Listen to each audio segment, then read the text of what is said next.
desigrejado, um descongregado, o que está no mundo, falando diferente daqueles igrejados.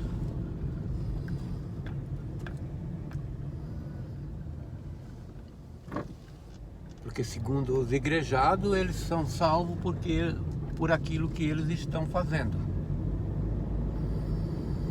E condenam os desigrejados.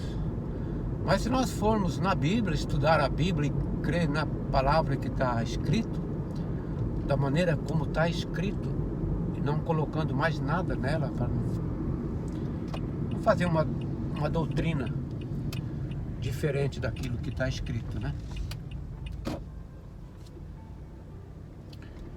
E segundo o que está escrito,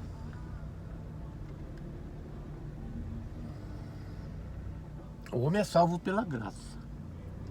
E graça significa graça, nada mais, não é troca.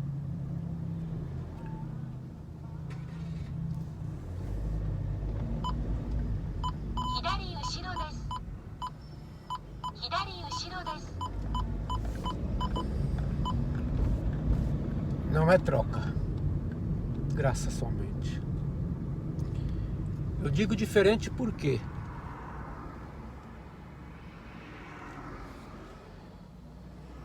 Porque os igrejados, eles pregam isso. Aquele que está fora não está salvo, não será arrebatado, né? Mas então, quando o apóstolo Paulo foi transformado, Saulo na época ainda era perseguidor de Cristo, né? Dos seguidores de Cristo, dos discípulos de Cristo, um judeu, guardador da lei, a lei de Deus, um homem forte dentro do judaísmo, mas que detestava Cristo. Mas o livre-arbítrio dele não funcionou. Mas o livre-arbítrio do Criador, né? Porque o homem não tem livre-arbítrio, Deus tem. E ele foi transformado na estrada de Damasco, quando ele ia buscando os discípulos para colocarem na cadeia. Quem sabe até serem mortos.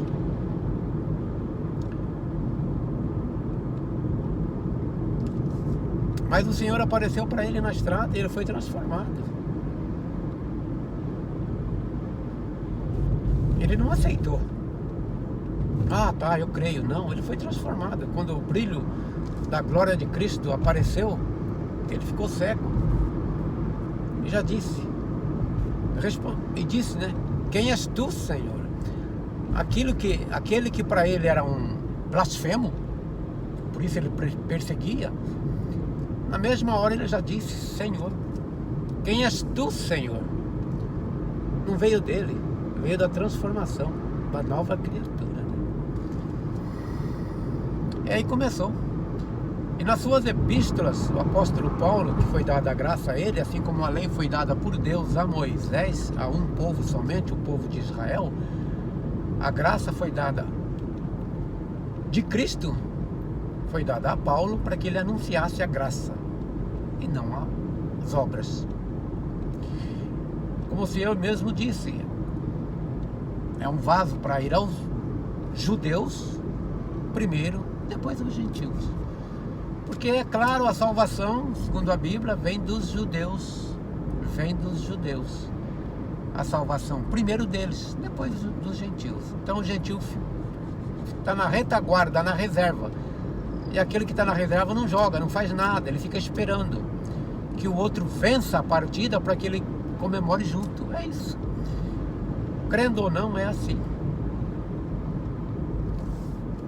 Interessante.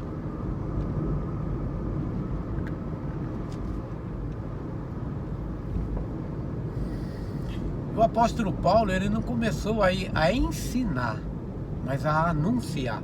Porque ensinar o evangelho, pregar o evangelho, você tem que dizer o que as pessoas têm que fazer. Você está ensinando, você tem que fazer isso.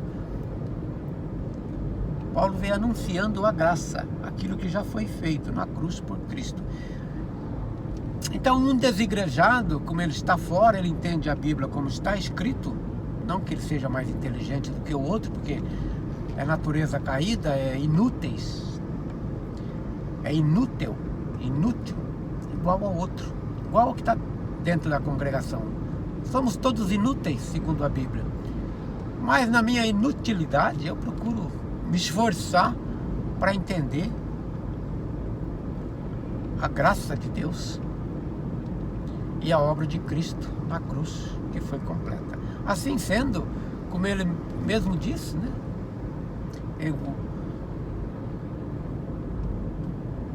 O Salvador do mundo, João Batista, quando batizava no Rio Jordão, e Cristo apareceu ele para ser batizado, ele disse: eis aí o Cordeiro de Deus que tira o pecado do mundo. Tira o pecado do mundo, não só daqueles que o creem, que o recebem, mas do mundo, porque o apóstolo João, na sua primeira epístola, ele escreve, ele dizendo aos judeus, porque ele é judeu, escrevendo ao judeu, ele esteve presente com Cristo e ouviu quando Cristo disse a eles: não vá aos gentios. Então, se ele estava dito não vá aos gentios, ele estava dizendo ao povo que foi ordenado a ensinar as obras, o povo dele, o povo judeu. Ele diz: não pecais, mas se pecarmos, temos um advogado perante Deus. Cristo, apropriação pelos nossos pecados, dizendo ao povo judeu, não só pelos nossos, mas pelo mundo todo. Então fica claro que Cristo pagou o preço, primeiro,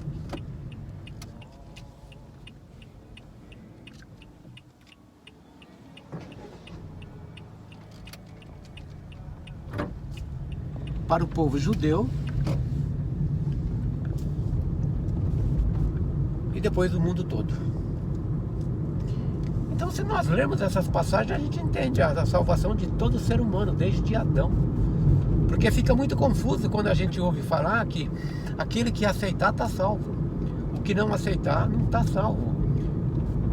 Entra em contradição, né, com o Salvador do mundo.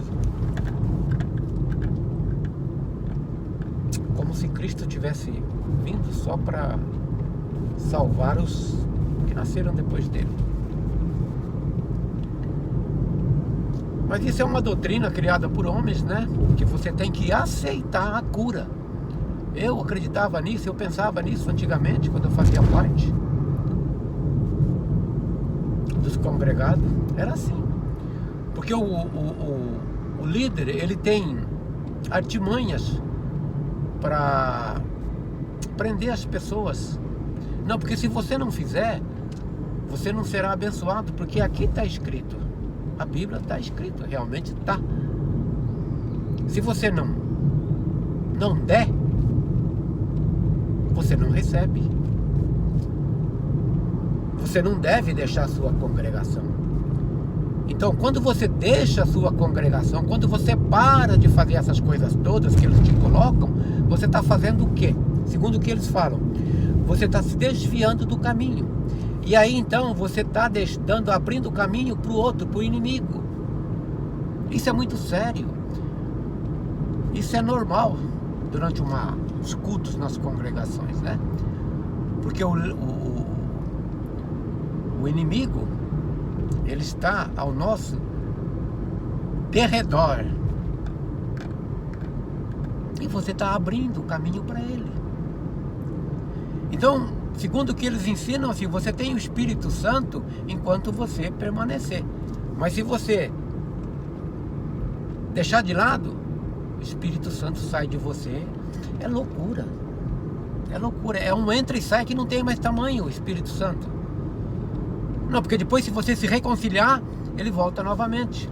Mas se você pecar de novo, ele sai. Então esse vai e volta, vai e volta, vai e volta. Assim é a doutrina deles, a anti-salvação eterna. Eles não creem na salvação eterna de maneira alguma. Por isso que eles fazem obras para manter a salvação. Ela é eterna para você até você fazer tudo isso. A partir do momento que você deixa de fazer, ela perde. Eu já cansei de hoje assistir vídeos de pessoas dizendo todas essas coisas, né? Que a doutrina da salvação eterna, que não se perde a salvação, é uma doutrina do inferno. Uma pessoa de idade falando isso aí. Botou uma câmera no quintal da casa, pega a Bíblia, lê a Bíblia, beija a Bíblia e começa a fazer o vídeo e fala essas coisas todas. A salvação, a doutrina da salvação eterna é uma doutrina do inferno. Quer dizer, o que Cristo fez na cruz, ele não destruiu o que tem o império da morte, o diabo. Porque o que Adão fez é eterno. Isso é interessante. O que Adão fez é eterno. Mata sem querer, sem aceitação, nada, mata. O homem já nasce condenado a morrer. Mas, segundo o Evangelho de João, no primeiro capítulo, já não nasce em trevas. Ele nasce condenado à morte, essa morte natural, que é o salário do pecado. Mas ele já nasce na luz, como diz a palavra no Evangelho de João. A luz que alumia todo homem que vem ao mundo, Jesus Cristo. Porque até então era trevas, mas quando ele veio, se sacrificou pelos pecados deles, primeiro dos judeus e depois de todo o mundo, o homem já não nasce em treva mais. Isso não significa que somente os que nascem depois, mas os que já foram. Porque a Bíblia é clara para quem quer entender. Não precisa ser nenhum sábio, nenhum entendido. Basta ler e crer que Deus é amor.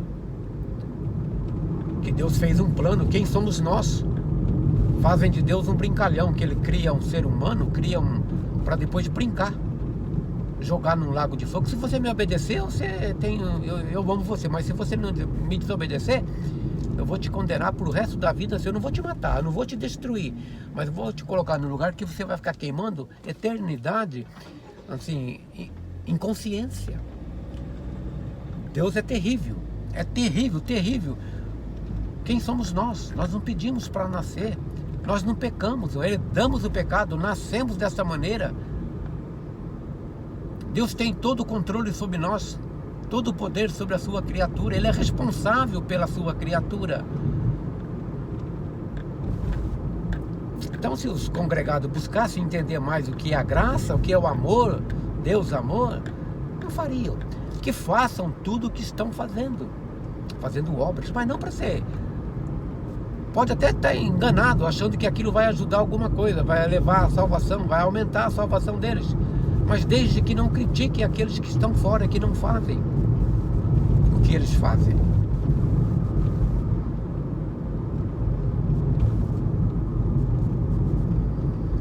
A graça, pela graça sois salvos.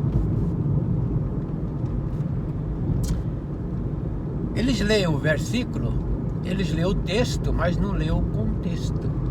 Então o fato de você ler um texto e parar, aí você faz uma doutrina do texto. Aí eles começam depois a colocar tudo aquilo que eles entendem do texto, mas o contexto eles não lêem, porque o contexto é contra o texto. Como por exemplo, pela ofensa de um veio o juízo sobre todos para condenação. Esse é o texto. Então, se o camarada para aí, é isso que está escrito, está aqui. Todos morremos em Adão, é real. Por uma só ofensa, é real, é bíblico. Mas parou aí, você faz o quê? E agora, o que você tem que fazer? Você tem que crer, você tem que aceitar, você tem que guardar, você tem que congregar. Mas se você ler o contexto, você vai entender.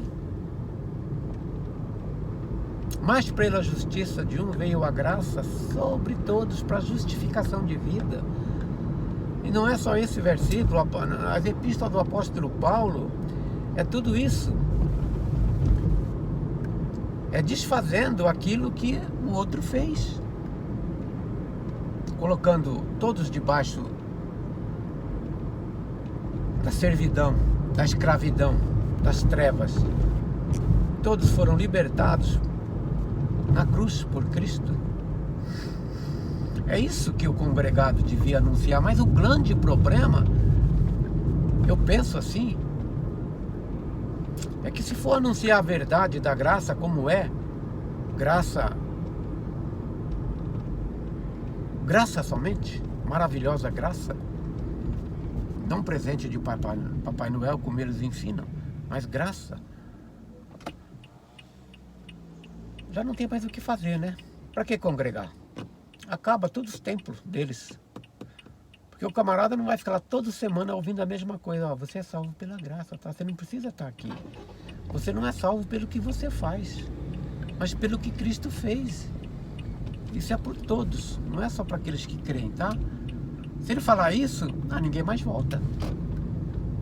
Porque é a realidade. Então eles, para manter o sistema, para manter a empresa, eles têm que continuar contando histórias do Antigo Testamento, espiritualizando tudo o que aconteceu no passado para hoje.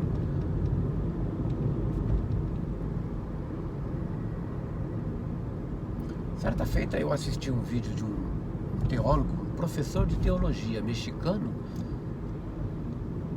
famoso, no México, nos Estados Unidos. Eu gostava, no tempo que eu estava no sistema, eu gostava dele. Porque ele falava muito do arrebatamento, né? O que eu mais queria é o arrebatamento. Adorava ver falar de arrebatamento. E quando a pessoa falava contra, eu já nunca mais assisti os vídeos dessa pessoa. Mas como ele mantinha o arrebatamento, todo o arrebatamento, vamos sair daqui antes de todas as coisas, porque está escrito na Bíblia assim. Antes que se manifeste o homem do pecado, tem que ser tirado aquele que o impede. E certa feita, ele disse uma historinha, né? É o que eles têm, como eles têm artimanha para prender as pessoas. Ele disse, né, num dos seus estudos, dos seus ensinamentos, que um senhor, um fazendeiro, mais ou menos fazendo comparação com a Bíblia, que você tem que aceitar, você tem que receber, você tem que crer para ser salvo. Então um senhor tinha uma plantação de uma... Eu não sei se aquilo lá é tipo de uma abóbora que eles falam. Ela tem um pescocinho fininho, torto. Eu não sei como chama aquilo, mas é da família das abóboras lá. Eu sei que o dono estava queimando toda essa plantação de abóbora, né? Para destruir, porque ela estava tudo torta. Cabecinha torta, pescocinho curvado. Aí uma delas falou, mas por que eu tenho que ser queimada? Por que eu tenho que morrer? Eu não pedi para nascer assim. Eu nasci assim, o que eu posso fazer? Aí diz que o dono, o senhor, disse, não, você não está sendo destruída, queimada, porque você nasceu assim, mas porque você não aceitou o remédio. Pronto, acabou. Acabou. Segundo eles, é isso. É você que determina a sua salvação. A obra de Cristo, ela foi completa, sim. Ela é para salvar a todo mundo, todo homem. Mas você tem que chegar à cruz de Cristo. Você tem que vir à cruz de Cristo. É você que tem que chamar Ele para morar no seu coração. Ele está à porta e bate. Se você abrir, Ele entrará e ceará com você. Então depende de você a sua salvação ou a sua perdição.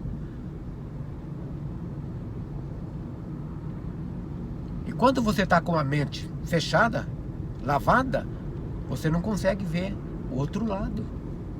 A grandiosidade da obra de Cristo, do grande Deus, do Todo-Poderoso, Criador. A vida de Cristo não foi o suficiente. Ainda depende do homem, da aceitação do homem. Mas então o desigrejado,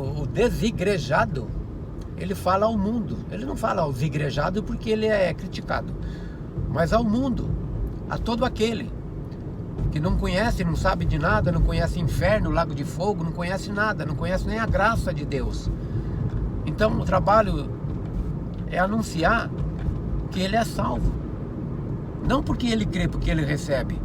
Se ele o fizer isso, ele é abençoado com todas as bênçãos espirituais nos lugares celestiais em Cristo Jesus, nosso Senhor. Mas se ele não o fizer, não vai impedir a salvação dele. Ele vai estar no céu. A Bíblia é clara, ela dá suporte para isso. E se alguém disser ao contrário, leia Filipenses 2:10, 2:9, 10. Mas ele vai ler sim, com certeza. E vai dizer não. Mas depois disso, depois que ele confessar que Jesus Cristo é o Senhor, ele vai ser lançado naquele lugar. É um absurdo. Como eu disse, eles têm artimanha. Eles têm o poder de... É como se fosse um mágico de iludir as pessoas para que a pessoa não veja a verdade dos fatos. E eu não vou deixar de falar assim nunca. Porque se a minha salvação depender de eu fazer alguma coisa, de eu andar junto com eles, caminhar com eles, a Bíblia diz que dois não podem andar juntos sem estarem de acordo, e eu não consigo. Por quê? As minhas obras são más, são trapos de imundícia perante Deus. Eu sou natureza caída.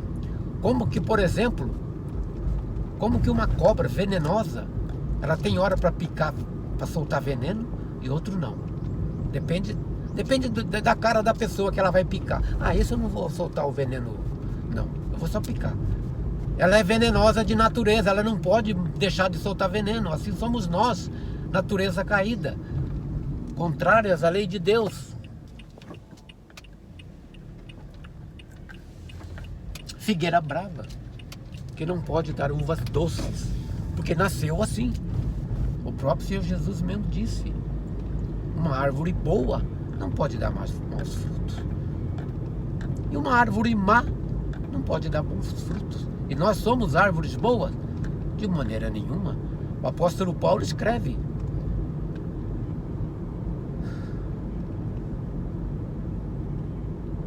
o bem que eu quero, não faço, mas o mal que eu não quero, esse faço. Quem me livrará do corpo desta morte?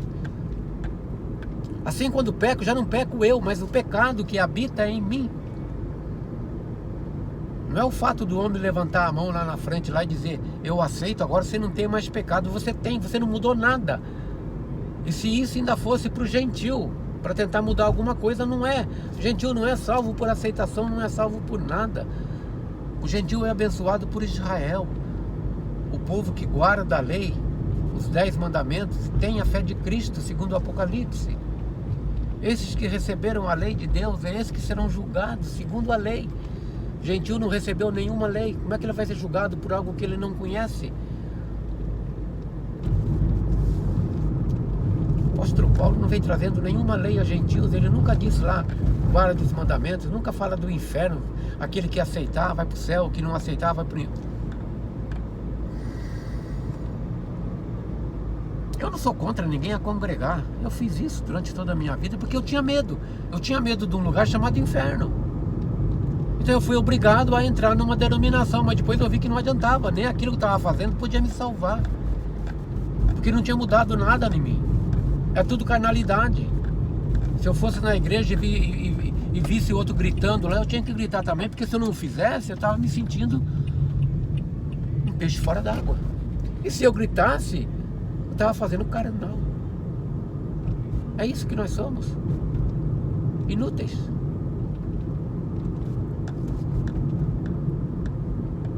Então a salvação de todo ser humano, desde Adão, foi feita na cruz.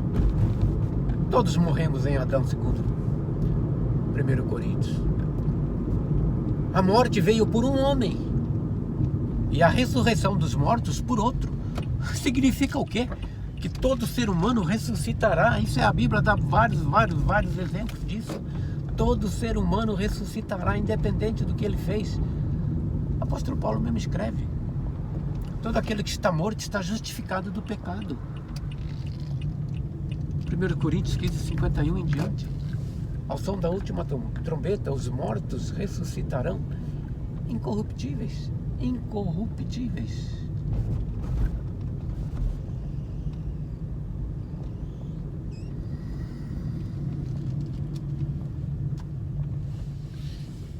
Mas que o sistema condena os não congregados, com certeza, né? Porque deixa até de cumprimentar as pessoas. Se você faz parte da denominação dele, da congregação dele, você é querido, você é amado, você é abraçado, é beijado. Uma hora põe a mão na tua cabeça.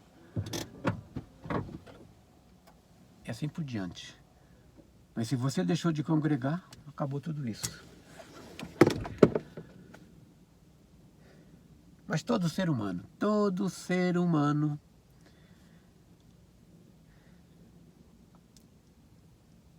ressuscitará na última trombeta, com exceção do povo santo, o povo judeu, que ressuscitará os santos, os que guardaram a lei, os que creram que em Cristo era o seu Messias. Esses ressuscitarão na segunda vinda para reinar com Cristo. O resto vai dormir um pouquinho mais. Amém.